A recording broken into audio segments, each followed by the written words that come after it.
विजयनगर राज्य के राजा थे कृष्णदेव राय, जिन्हें पशु पक्षियों के साथ साथ अद्भुत और अनोखी चीजों का भी बहुत शौक था।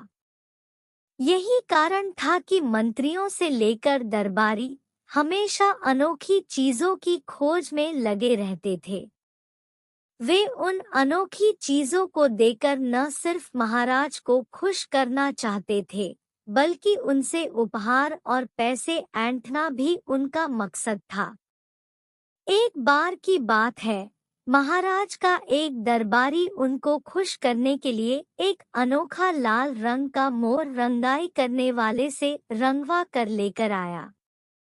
वह दरबारी उसे सीधे महाराज के पास ले आया और बोला, महाराज, मैंने यह अनोखा मोर मध्य प्रदेश के घने जंगलों से मंगवाया है। महाराज ने भी उस मोर को देखा और वो आश्चर्यचकित हो गए। उन्होंने बोला, लाल मोर, यह तो सच में बहुत अद्भुत है और यह शायद ही कहीं मिल पाएगा। इसे मैं अपने बगीचे में बहुत ही सावधानी पूर्वक रखवाऊंगा। अच्छा, अब यह बताओ कि इसे मंगाने में तुम्हारे कितने पैसे खर्च हुए? दरबारी अपनी बढ़ाई सुनकर काफी खुश हुआ और बोला, महाराज, आपके लिए यह अनोखा मोर ढूंढने के लिए मैंने अपने 2 सेवकों को लगाया था। वो दोनों पूरे देश की यात्रा पर निकले हुए थे। कई सालों तक इस अद्भुत चीज को ढूंढते रहे। सालों की खोज के बाद अब जाकर इन्हें यह लाल रंग का मोर मिला है। इन सब में मेरे करीब 25,000 रुपए खर्च हुए हैं। यह सुनने के बाद राजा ने तुरंत कहा, दरबारी को 25,000 रुपए दे दिए जाएं। इसके साथ ही राजा ने यह भी कहा कि यह तो वो रुपए हैं जो आपने खर्च किए हैं। इसके अलावा 1 हफ्ते बाद आपको पुरस्कार भी दिया जाएगा। यह सुनकर दरबारी खुश हो गया और तेनाली की तरफ देखकर मुस्कुराने लगा। उसकी इस मुस्कुराहट से तेनाली सारी बात समझ गया, लेकिन उसने मौके को देखकर चुप रहना ही सही समझा। तेनाली यह भी जानता था कि लाल रंग का मोर कहीं भी नहीं पाया जाता है। वो समझ चुका था कि यह दरबारी की कोई चाल है। उसके अगले ही दिन तेनाली ने उस रंगाई करने वाले व्यक्ति को ढूंढ निकाला जिसने मोर को लाल रंग से रंगा था। तेनाली उसके पास 4 और मोर लेकर गया और उसे रंगवाकर दरबार में ले आया। उसने दरबार में कहा, महाराज, हमारे दरबारी दोस्त 25,000 में बस एक ही मोर लेकर आए थे, लेकिन मैं 50,000 में उससे भी सुंदर 4 मोर लेकर आया हूँ। राजा उन मोर को देखकर आकर्षित हो गए, क्योंकि वो मोर सच में काफी सुंदर और सुर्ख लाल थे। इसके बाद राजा ने तेनाली को 50,000 रुपए देने का आदेश दिया। यह सुनते ही तेनाली ने दरबार में बैठे एक आदमी की तरफ इशारा करते हुए कहा, इस इनाम का हकदार मैं नहीं बल्कि यह कलाकार है। इसी कलाकार ने नीले मोर को लाल रंग में बदला है। यह किसी भी चीज के रंग को बदल सकता है। इसमें यह कला है।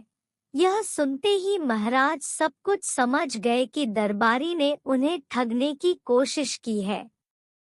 राजा ने तुरंत दरबारी को दिए गए 25,000 लौटाने का आदेश दिया और साथ ही 5,000 का जुर्माना भी लगाया। इसके साथ ही उसने कलाकार को पुरस्कार भी दिया। कहानी से सीख। बच्चों, देखा जाए तो इस कहानी में 2 सीख है। पहली कि कभी भी लालच नहीं करना चाहिए और दूसरी बात कि कभी भी किसी खूबसूरत चीज को देख जल्दबाजी में फैसला नहीं करना चाहिए। राजा कृष्णदेव राय बहुत ही कीमती आभूषण पहना करते थे, लेकिन उनके सभी आभूषणों में से सबसे प्रिय थी उनकी कीमती रत्न जड़ित अंगूठी। वो हर वक्त अपने अंगूठी को देखा करते थे। इतना ही नहीं, वो दरबार में भी सभी को वो अंगूठी दिखाया करते थे। लेकिन एक दिन महाराज अपने दरबार में काफी उदास बैठे थे। उन पर उनके सबसे खास मंत्री तेनाली रामा की नजर गई। वो राजा के पास आए और उन्होंने राजा की उदासी का कारण पूछा। राजा ने बताया कि उनकी सबसे कीमती अंगूठी चोरी हो गई है और चोर उनके अंगरक्षकों में से ही कोई एक है। राजा की बात सुनकर तेनाली राम ने तुरंत कहा कि वो जल्द उनके अंगूठी चोर को पकड़ लेंगे। तेनाली की बात सुनकर राजा काफी खुश हुए। तेनाली ने राजा के सभी अंगरक्षकों को बुलाया और कहा, मुझे पता है कि महाराज का अंगूठी चोर आप में से ही कोई एक है। जो निर्दोष है उसे डरने की कोई जरूरत नहीं है, लेकिन जो गुनहगार है वो सजा भुगतने के लिए तैयार रहे। आप सभी मेरे साथ काली माता के मंदिर चलें। तेनाली की यह बात सुनकर राजा हैरान हो गए और बोले, चोर पकड़ने के लिए मंदिर क्यों जाना? तेनाली ने कहा, महाराज आप धैर्य रखें, मंदिर में ही चोर का पता चलेगा। सभी मंदिर पहुंच गए। तेनाली पहले मंदिर के अंदर गए और पुजारी के कानों में कुछ कहा। फिर तेनाली ने बाहर आकर अंगरक्षकों को बारी-बारी से काली माता के पैर छूकर आने को कहा। तेनाली ने सभी को यह भी कहा कि आज रात माँ काली सपने में आकर उन्हें चोर का नाम बताएंगी। तेनाली की बात सुनकर सभी अंगरक्षक एक-एक कर मंदिर के अंदर जाते और काली माँ के पैर छूकर बाहर आते। अंगरक्षक जैसे ही बाहर आते तेनाली उनके हाथ सूंघता और उन्हें कतार में खड़ा कर देता।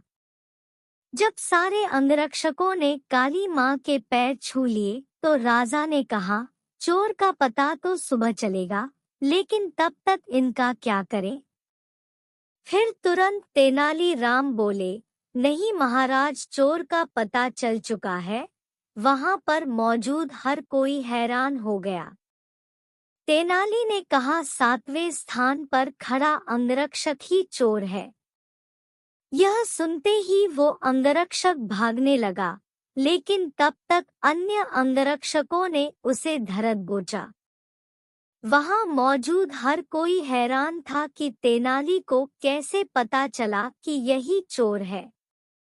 तेनाली ने सबको बताया, मैंने मंदिर में आते ही पुजारी जी से बोलकर काली माँ के मूर्ति के चरणों में सुगंधित इत्र लगवा दिया था, जिस कारण जो भी काली माँ के पैर छूता सुगंध उसके हाथों पर आ जाती।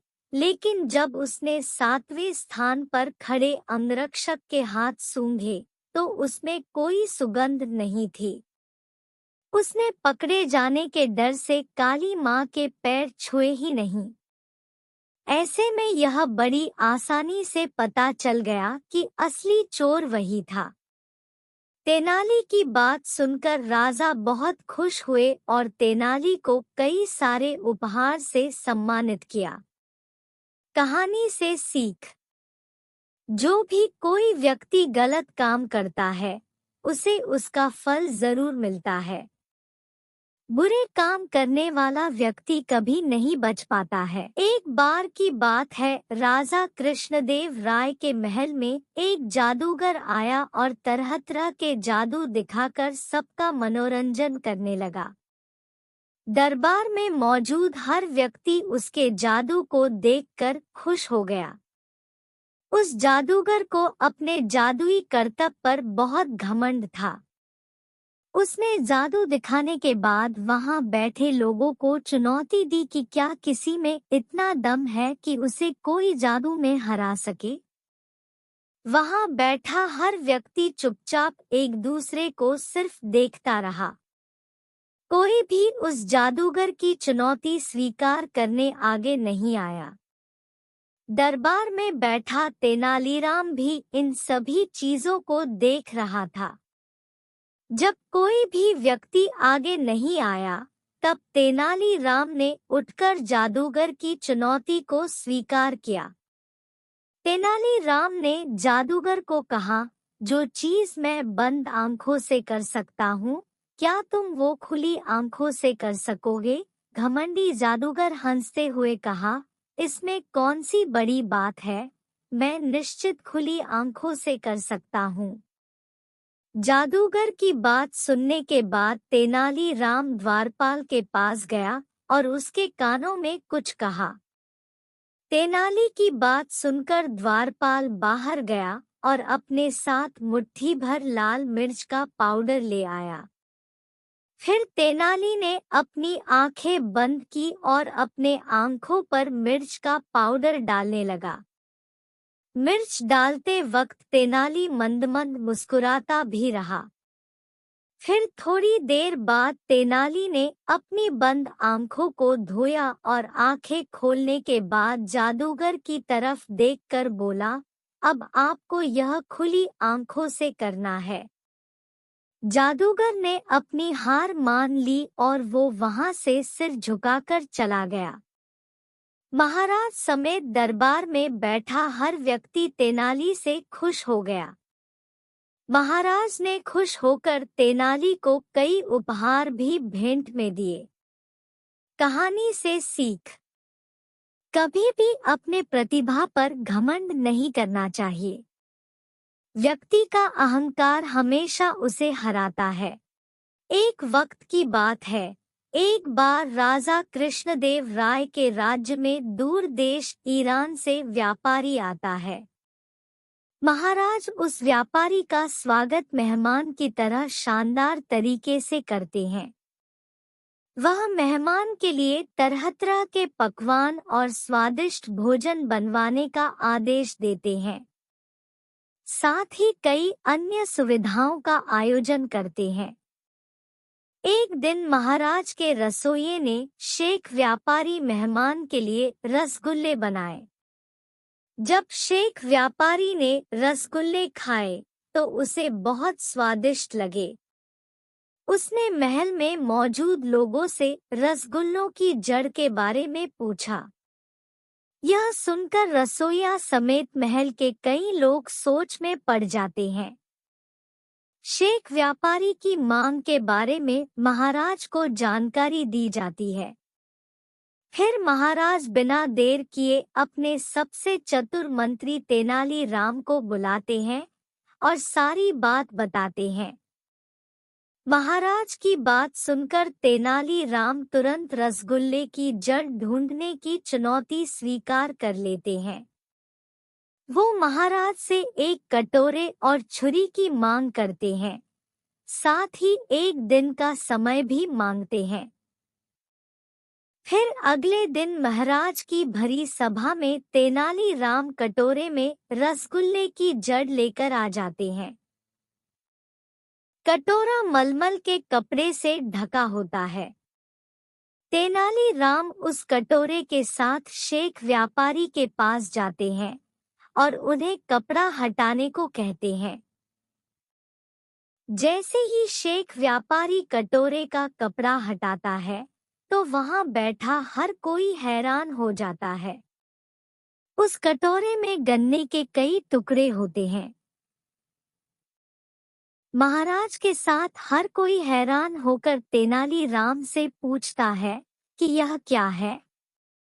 बुद्धिमान और चतुर तेनालीराम अपनी बात रखते हुए सभी को समझाते हैं कि कोई भी मिठाई चीनी से बनती है और चीनी को गन्ने के रस से बनाया जाता है। इसलिए रसगुल्ले की जड़ गन्ना है। तेनालीराम की यह बात सुनकर सभी हंस पड़े और खुश होकर तेनालीराम के बात से सहमत भी हुए। कहानी से सीख: किसी भी सवाल या परिस्थिति में चिंतित न होकर धैर्य के साथ विषय की जड़ तक जाना चाहिए। फिर उसका जवाब ढूंढना चाहिए।